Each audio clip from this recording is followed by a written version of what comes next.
진심으로 환영하고 축복합니다. 우리 옆에 있는 분들이랑 한번 인사 나눠볼까요? 반갑습니다.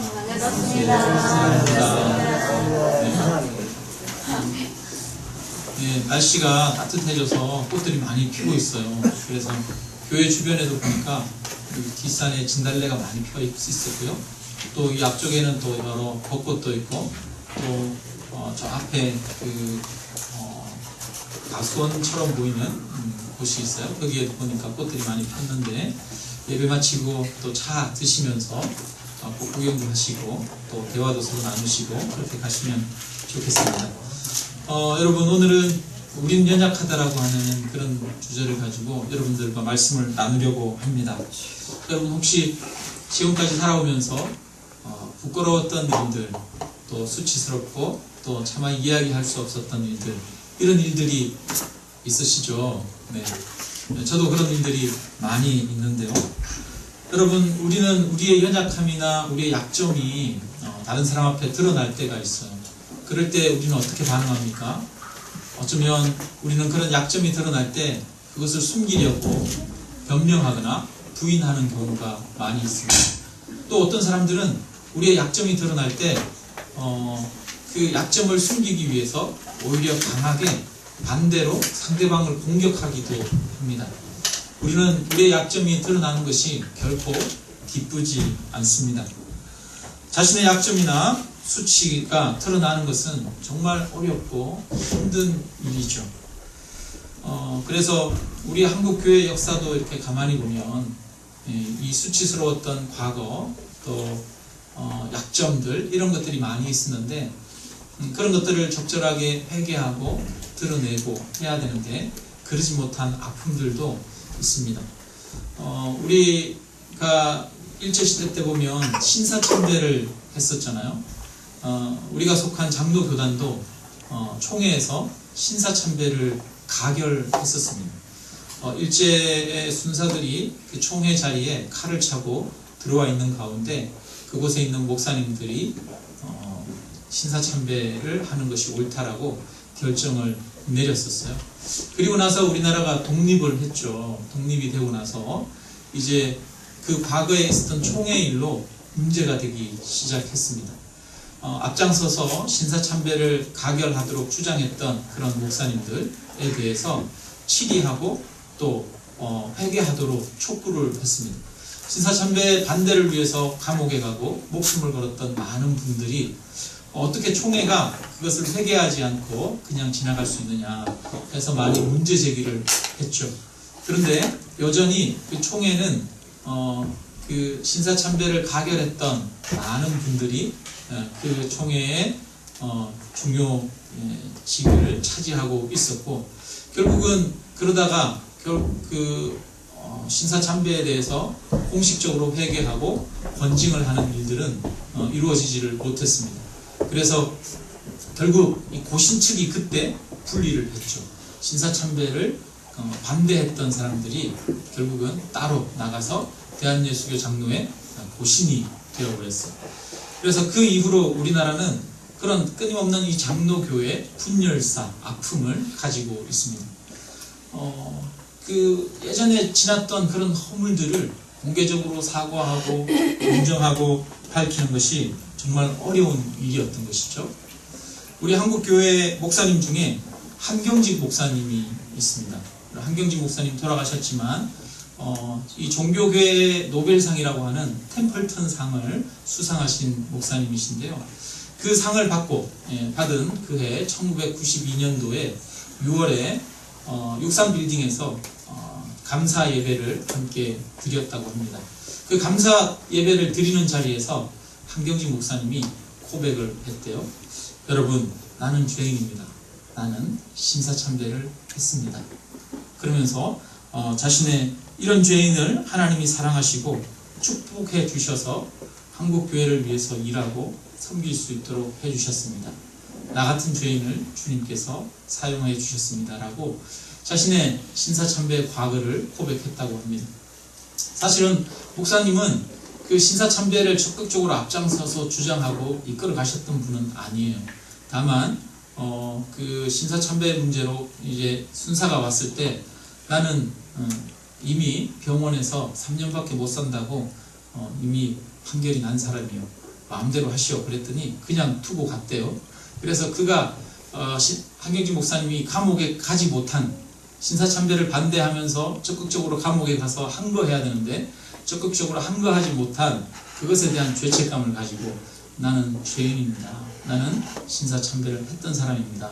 라고 고백을 했다고 합니다. 그래서 그 시간에 많은 사람들이 또 한편으로 감동을 받기도 하고 놀라기도 했다고 하는데요. 여러분, 성경에도 보면 이처럼 예수님을 부인했던 그런 이야기들이 실려 있습니다. 오늘 우리가 읽었던 베드로의 이야기죠. 여러분, 이 이야기는 마태, 마가, 누가, 요한에 다 실려 있어요.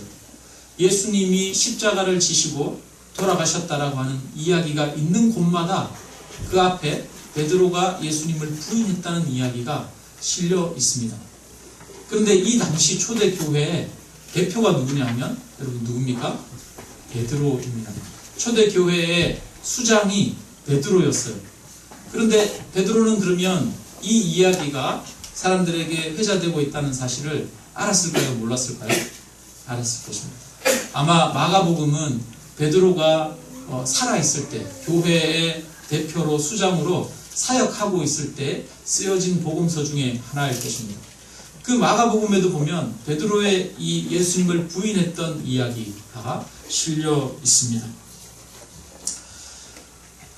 베드로는 또 여러 가지 실수들을 많이 하기도 합니다. 그런 실수들의 이야기가 성경에는 기록이 되어 있습니다. 여러분, 이런 이야기들이 성도들에게서 회자되고 있어요. 베드로가 잘못했던 과거의 이야기들이 계속 이야기되고 있습니다. 그럴 때 여러분, 베드로의 마음은 어땠을까요? 예수님의 이야기를 전하는 곳마다 베드로가 예수님을 부인했다, 이 이야기를 하고 있어요. 여러분, 그런데 그 이야기를 누가 듣고 있어요? 베드로가 듣고 있어요. 역사의 산 증인이에요. 그죠? 산 증인일 뿐 아니라 자기 얘기를, 사람들이 그 역사 이야기를 하는데 자기의 수치스러운 과거를 이야기를 하고 있어요. 여러분, 베드로 마음이 어땠을까요? 여러분, 제가 저질렀던 과거와 수치스러웠던 이야기들을, 실수했던 이야기들을 여러분들이, 우리 성도님들이 공공연하게 매주 모이면 우리 목사님이 옛날에 이랬대 막 이러면서 얘기한다고 해보십시오. 여러분, 어떨까요? 베드로 마음이 기분이 좋을까요? 안 좋을까요? 한편으로는 인간적으로 생각하면 그런 어떤 수치스러웠던 이야기들을 치워버리고 싶은 마음이 들 수도 있겠죠. 그런데 베드로는 그렇게 반응을 하지 않았던 것 같습니다. 오히려 베드로 본인이 직접 자신의 부끄러운 과거를 고백하면서 이야기했을 것입니다. 나는 예수님을 부인하고 저주까지 했던 사람입니다. 그런 나 같은 죄인을 예수님이 다시 받아주셨습니다. 이렇게 자신을 솔직하게 이야기했을 것입니다. 여러분, 가톨릭에서 보면 교황을 향해서, 교황은 무오하다라고 그러죠. 오류가 없다라고 말합니다. 그런데 그 교황이 누구를 이어받았냐 하면, 옛날에 초대교회 당시에 교회의 수장인 베드로, 그 교회의 대표였던 베드로를 이어받은 사람이 누구예요? 교황이라고 이야기를 합니다. 그런데 베드로를 이어받은 그 교황은 정작 오늘날 자신은 무오하다라고 가톨릭 교리에서 이야기를 하고 있습니다. 여러분, 참 웃긴 일이죠. 그런데 정작 그 베드로를 이어받았다라고 하는 교황은 무오하다고 이야기하는데, 그 근거가 되는 베드로는 자신은 무오하지 않다고 이야기합니다. 자신의 허물을 이야기합니다. 갈라디아서 2장에 보면 이런 내용이 기록이 되어 있어요. 11절에 베드로가 안디옥에 이르렀을 때 책망받을 일이 있기로 내가 그를 대면하여 책망하였노라. 이것은 바울의 이야기입니다. 바울이 이 베드로를 만나서 대놓고 그 앞에서 그러면 안 됩니다. 당신 잘못했습니다. 회개하시오. 이렇게 책망했다는 거예요. 그것을 성경에서 기록하고 있어요. 이 베드로는 이방인들과 모여서 식사를 하고 있었습니다. 안디옥에서 이방인들, 유대인이 아닌 사람들과 식사를 하고 교제를 나누고 있었는데, 그때 이 야고보에게서 온 이 할례 받은 사람들, 그러니까 유대인들이 베드로를 찾아온 거예요. 그러니까 베드로가 갑자기 거기에서 자리를 뛰쳐나간 겁니다. 왜냐하면 이 당시에 유대인들은 이방인들과 같이 자리에 앉거나 식사를 하게 되면 같이 부정해진다라고 여겼거든요. 근데 베드로는 그것이 잘못된 것이라는 걸 알았어요. 하나님은 이방인이나 유대인이나 상관없이 구원하신다는 사실을 알았습니다. 왜냐하면 그것을 알려주기 위해서 예수님께서 이 고넬료에게 베드로를 보내셨어요. 이방인 고넬료를 통해서 고넬료에게 성령이 임하고 그들이 예수 그리스도를 주로 고백하는 것을 경험했습니다. 베드로는 이런 직접적인 경험을 통해서 하나님께서는 이방인들을 사랑하시고 이방인들을 구원하신다는 사실을 경험했습니다. 그런데도 베드로가 어떻게 하느냐 하면 이 할례자들을 무서워해서 이방인들과 식사하다가 그 자리를 피해버립니다. 그래서 이것은 예수 그리스도를 믿음으로 구원 얻는다. 유대인이나 헬라인이나 종이나 자유자나 복음 안에서는 차별이 없다라고 하는 그 복음의 진리를 훼손한 것이었습니다. 베드로는 복음의 진리를 훼손하는 아주 중대한 실수를 한 겁니다. 그래서 그것에 대해서 이 바울이 책망해요. 굉장히 강력하게 책망하고, 이 사건은 베드로가 이렇게 실수했던 이 사건은 교회 역사에 기록해야 한다. 왜냐하면 그것은 복음을 선명하게 드러내는 사건이기 때문에, 이방인과 유대인이나 차별이 없는 하나님의 은혜를 선명하게 드러내는 사건이기 때문에 바울은 그 사건을 성경에다가 기록하고 있습니다. 여러분, 그러면 베드로는 실수가 많은 연약한 사람입니까? 아닙니까? 사람이죠. 성경은 베드로의 실수를 인정하고 이야기합니다. 그것을 적극적으로 이야기합니다. 그렇다면 여러분, 교황은 무엇할까요? 무엇하지 않을까요? 그 베드로의 바탕 위에 서 있다라고 하는 교황은 사실은 연약한 인간일 뿐이죠. 인간을 향해서 무엇하다는 것은 있을 수 없는 일입니다. 여러분, 성경을 한번 보십시오. 성경에 나오는 훌륭한 인물들 중에 그들의 실수에 대해서 기록하지 않고 있는 사람이 있습니까? 아브라함은 자기 생명을 구하기 위해서 자기 아내를 자기 누이라고 속였던 사람입니다. 뿐만 아니라 노아는 어떻습니까? 노아는 당대의 의인이라고 했는데 그는 나중에 포도를 재배하고 포도주를 만들어서 마신 다음에 술 취해서 벌거벗고 있다가 자신의 아들을 향해서 저주하게 되는 그런 실수까지 저지른 사람입니다. 다윗은 어떻습니까? 다윗은 왕궁 옥상을 거닐다가 옆집에 있는 한 여인을 보고 마음이 동해서 그 남편 우리아까지 살해했던 살인자였습니다. 성경에 나오는 인물치고 어느 하나 온전하고 흠이 없는 사람이 없습니다. 신약 성경의 많은 책들을 기록한 사도 바울도 자신이 어떤 삶을 살았는지를 기록하고 있습니다. 그는 한때에 예수 믿는 사람들을 잡아서 죽이고 고문하는 일을 했다라고 고백합니다. 그래서 바울은 나는 죄인 중에 괴수라고 이야기합니다. 뿐만 아니라 그가 복음을 전하는 사역을 하고 있으면서도 오호라, 나는 공고한 사람이다. 내 안에 한 다른 법이 있어 나를 죄의 법 아래로 끌고 간다라고 이야기합니다. 내 안에는 여전히 죄성이 가득하고 내 안에는 죄의 유혹이 가득하다라고 이 바울은 고백합니다. 성경은 한결같이 우리 인간의 연약함에 대해서 이야기하고 있습니다. 이 베드로도 마찬가지로 자신의 연약함과 실수를 숨기지 않습니다. 오늘 우리가 읽었던 본문 앞에 누가복음 22장 31절과 32절을 보면 베드로가 예수님을 부인하기 전에 예수님이 하셨던 말들이 기록되어 있습니다. 여러분 한번 찾아서 읽어볼까요? 누가복음 22장 31절에서 34절까지 같이 한번 읽어보겠습니다. 31절 같이 있습니다. 시몬아 시몬아 보라, 사탄이 너를 밀가부르듯 하려고 요구하였으나 그러나 내가 너를 위하여 내 믿음이 떨어지지 않기를 기도하였노니 너는 돌이킨 후에 내 형제를 굳게 하라.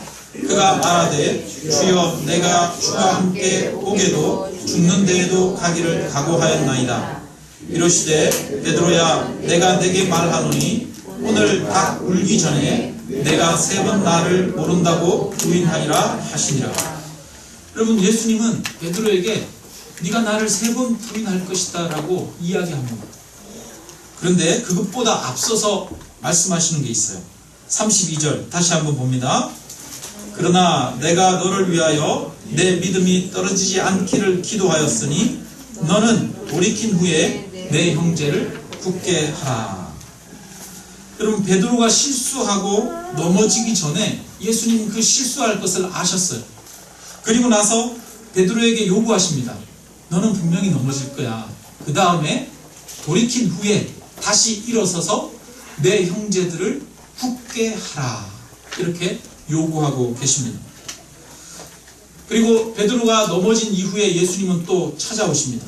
부활하신 후에 갈릴리에서 물고기를 잡고 있는 이 베드로에게 예수님이 찾아오셔서 그들에게 아침밥을 지어서 먹게 하시면서 예수님이 베드로에게 말합니다. 베드로야, 네가 나를 사랑하느냐? 물으십니다. 이것은 반대로 예수님께서 베드로야, 나는 너를 사랑한다 라고 요구하시는 것 아니겠습니까? 예수님은 베드로가 부인할 것을 알고 그럼에도 불구하고 사명을 맡기고 있습니다. 네가 돌이킨 후에 형제들을 굳게 하라. 예수님을 부인했을 때도 예수님은 베드로를 떠나지 않으셨습니다. 그에게 찾아오셨습니다. 뿐만 아니라 왜 나를 모른다고 했느냐라고 따지지도 않습니다.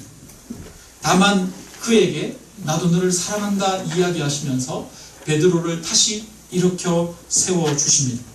그러면서 말씀하시죠.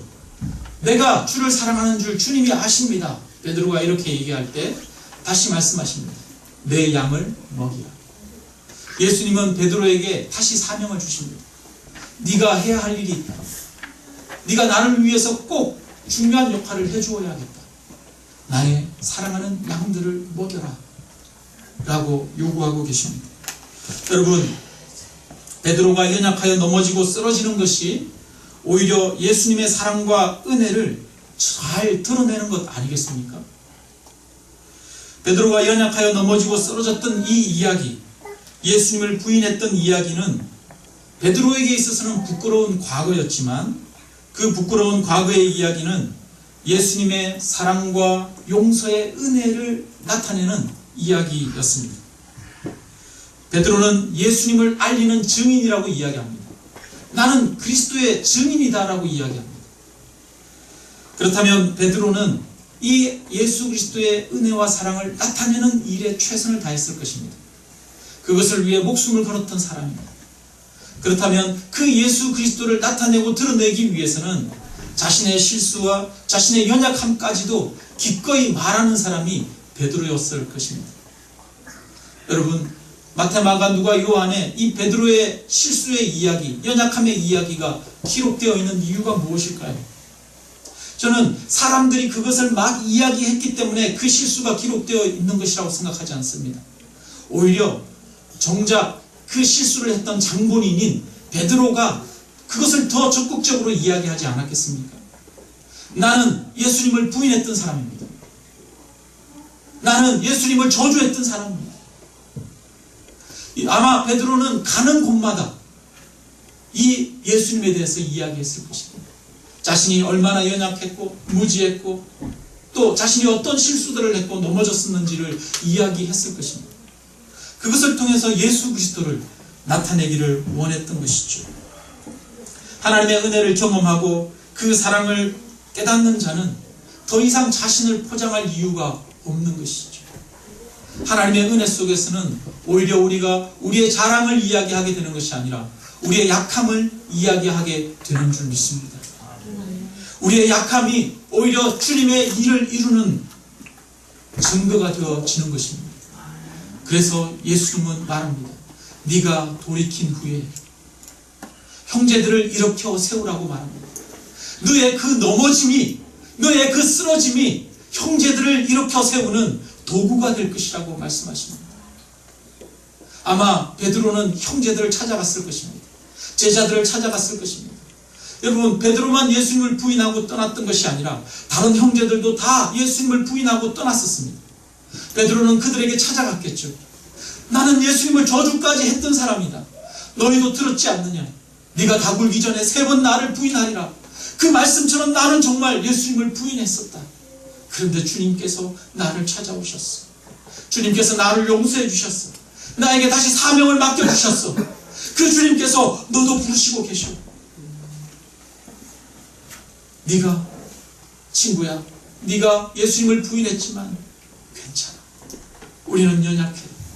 그러나 예수님은 우리를 책망하지 않으시고 우리를 사랑하셔 라고 자신의 이야기를 통해서 오히려 그 넘어졌던 형제들을 일으켜 세우는데 사용했을 것입니다. 이처럼 우리의 연약함이 하나님 앞에 드려지는 아름다운 제물이 되어지는 것을 보게 됩니다. 우리의 연약함과 우리의 어리석음이 그것으로부터 돌이켰을 때 하나님의 은혜를 깨닫고 예수 그리스도의 사랑을 깨닫고 우리가 돌이키게 되어질 때 우리의 연약함은 형제들을 세우는 도구가 되어지는 줄 믿습니다. 우리는 우리의 상처대로 우리의 상처를 그대로 가지고 있으면 안 됩니다. 우리의 연약함을 연약함대로만 가지고 있으면 안 됩니다. 예수님을 부인한 베드로를 찾아오시고 그를 다시 안으시고 사랑한다라고 말씀하시는 그 주님의 음성을 듣기를 원합니다. 저와 여러분은 많은 연약함을 가지고 있습니다. 많은 실수와 많은 죄악들을 가지고 있습니다. 그럼에도 불구하고 우리 주님은 내가 너를 사랑한다 라고 말씀하십니다. 너의 모든 죄를 용서한다라고 말씀하십니다. 뿐만 아니라 네가 그 죄악 가운데 살아가는 것이 얼마나 힘드냐라고 함께 울어주고 계십니다. 여러분, 우리 죄악에서 돌이키기를 원합니다. 주님의 사랑으로 다시 회복되기를 원합니다. 그리고 우리의 연약했던 과거들을 다른 사람들에게 이야기할 수 있게 되어지기를 주님의 이름으로 축원합니다. 상처는 숨기고 감추면 상처일 뿐입니다. 나의 연약함을 감추고 가리고 포장하면 그것은 연약함으로 남습니다. 그러나 내가 연약하고 부족한 죄인이라는 것을 하나님과 사람 앞에 솔직하게 있는 그대로 고백할 때 하나님은 그 고백을 사용하셔서 치유의 능력으로, 회복의 능력으로 사람들을 세우고 일으키는 도구로 사용하실 것입니다. 우리 중에 흠이 없는 자 누가 있겠습니까? 우리는 모두 연약한 자들입니다. 날마다 쓰러지고 날마다 넘어지는 자들입니다. 하루에도 수십 번 실수하고 수백 번 죄악된 생각 가운데 빠집니다. 우리에게 자랑할 것이 무엇이 있겠습니까? 우리에게 자랑할 것은 우리의 약함뿐입니다. 세상에서는 자신의 유능함을 자랑할지 모르겠습니다. 그러나 우리는 우리의 어리석음밖에 이야기할 것이 없습니다. 그럼에도 불구하고 하나님은 은혜 베푸시고 우리에게 사랑을 베푸십니다. 사도 바울은 이야기합니다. 내가 부득불 자랑할진대 나의 약함을 자랑하겠다고 부릅니다. 여러분, 우리의 유능한 것, 우리의 재능이 있는 것, 우리의 힘 있는 것을 드러내고 자랑하는 것이 아니라 우리의 연약했던 것, 우리의 상처 입었던 것들, 우리의 약한 것들을 하나님 앞에 고백하고 성도들 앞에 이야기하고 또 하나님을 찬미하는 그런 하나님의 사람들 되시기를 주님의 이름으로 축원합니다. 잠깐 우리 교회 이야기를 하려고 합니다. 교회 이야기하고 말씀을 마치겠습니다. 교회를 개척할 때 참 우리가 비용도 부족하고 모든 것이 열악한 그런 환경이었습니다. 실제로 인테리어를 할 수 있는 기간도 또 짧았고 뿐만 아니라 설계도 없었어요. 인테리어를 어떤 다른 인테리어를 전문으로 담당하시는 분에게 전적으로 맡길 수 있는 여건이 안 됐어요. 그래서 우리가 성도님들이 함께 직접 인테리어를 했습니다. 설계도 없이 하다 보니까 얼마나 많은 시행착오가 있었는지 몰라요. 우리가 보면 여러 칸막이들이 세워져 있잖아요. 이런 칸막이들도 있고 저런 칸막이들도 있고 그 칸막이들이 어떻게 세워졌냐 하면 설계가 딱 나와져서 그대로 시공을 딱 한 게 아니라 여기까지 할까요? 여기까지 할까요? 요만큼 가보고 저만큼 가보고 선 그어보고 다시 수정하고 그러면서 만들어졌던 게 이 칸막이들입니다. 그냥 저절로 하나하나 이루어지지 않았어요. 여기 카페 쪽에 보면 카페 천정에 노란색으로 칠해져 있잖아요. 저게 노란색으로 그냥 한 번에 칠해지지 않았습니다. 여러분, 처음에는 흰색으로 페인트를 칠했어요. 흰색으로 한 번 칠하니까 바닥이 드러나서 안 되더라고요. 2번, 3번 칠해야 되더라고요. 2번, 3번 칠해서 흰색을 쫙 칠해놨는데 이게 아닌가요? 그래가지고 다른 색으로 바꾸자 해가지고 옆에 앞에 있는 이 색보다 좀 더 진한 색으로 바꿨던 것 같아요. 이 색이었나요? 연두색으로 바꿨어요. 연두색으로 바꿨더니 연두색으로 칠하는데 또 한 번 칠하면 안 되잖아요. 두 번, 세 번 칠해야 되잖아요. 두 번, 세 번 칠했더니 안 예쁘다고 다들 또 그래요.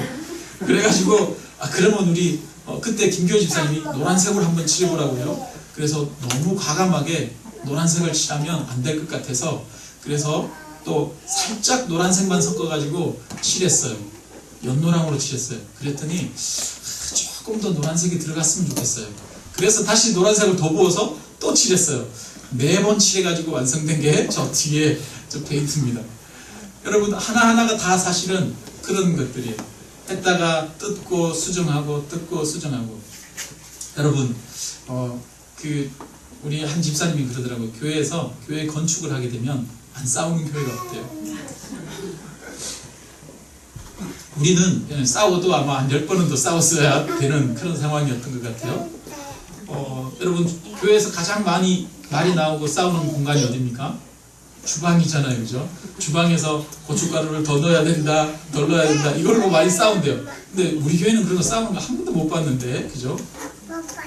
주방에서 여러분 일이 많다 보니까 힘든 일을 하고 또 노동을 하다 보니까 서로 작은 일로 다투게 되는 거죠. 힘들게 되면 사람이 다투게 되지 않습니까? 열악한 환경이 있으면 다투게 되죠. 그처럼 교회가 건축할 때 제일 그런 분란이 많게 되는 거죠.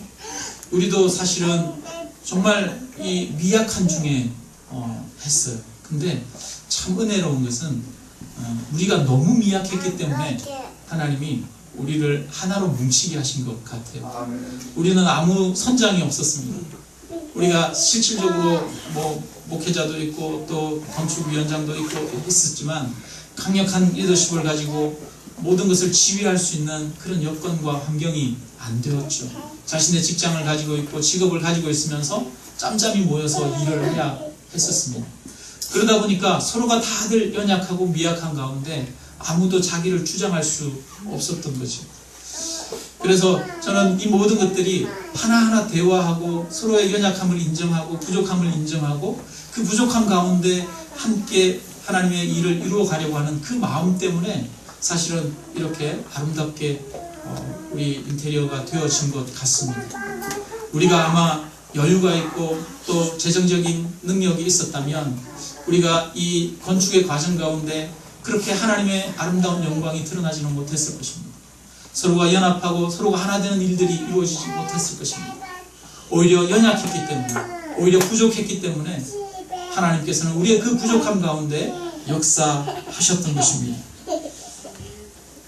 정말 우리는 하나님의 은혜에 감사하지 않을 수 없습니다. 우리가 우리의 연약함을 고백하고 우리가 하나님 앞에 무릎 꿇고 나아갈 때 하나님께서는 그 우리의 연약함을 통해서 일하시는 분인 줄로 믿습니다. 그래서 우리 항남 아름다운 교회가 정말 우리 자신을 자랑하는 그런 교회가 되지 않기를 원합니다. 우리의 연약함, 우리의 죄악들, 우리의 허물들을 하나님 앞에 고백할 수 있는 그런 교회가 되기를 원합니다. 뿐만 아니라 정말 우리 안에는 많은 간증들이 있었으면 좋겠어요. 간증들을 할 때 여러 가지 내가 성공했던 이야기들을 하는 것이 아니라 나의 연약함 가운데 하나님께서 역사하셨던 것들을 이야기했으면 좋겠어요. 그래서 자신의 연약함과 자신의 수치스러움들이 마음껏 이야기되어지고 고백되어질 수 있는, 그리고 그것이 우리의 허물로 다가오는 것이 아니라 하나님의 은혜로 하나님의 일하심으로 여겨지고 하나님을 찬미하게 되는 그런 교회가 되었으면 좋겠습니다. 타인의 허물을 보고 그 허물을 책망하는 교회가 아니라 그 허물 가운데 역사하실 하나님을 기대하고 감싸주고 기도해주는 그런 교회가 되어지면 좋겠습니다. 허물이 있는 곳에 하나님의 영광이 드러날 것입니다. 약함이 있는 곳에 하나님께서 일하실 것입니다. 강남 아름다운 교회가, 그리고 저와 여러분의 삶이 정말 우리의 약함 가운데 하나님께서 일하시고 역사하는 그런 삶이 되기를 주님의 이름으로 축원합니다. 주님께서 우리의 약함을 고백할 때, 우리의 죄인됨을 고백할 때 오늘도 우리를 회복시키시고 우리를 새롭게 하실 줄로 믿습니다. 넘어졌던 베드로를 찾아오셨던 주님, 그 주님께서 오늘 지금 우리의 죄악을 고백하고 우리의 연약함을 고백하는 이 시간 저와 여러분의 마음 가운데 찾아오셔서 저와 여러분의 마음을 새롭게 회복시키시기를 주님의 이름으로 축원합니다. 우리 함께 찬양하고 함께 기도드리겠습니다. 약할 때 강함 주시네. 함께 찬양하고 하나님 앞에 하나님 나의 연약함과 나의 부족함을 나의 죄악을 하나님 앞에 고백하고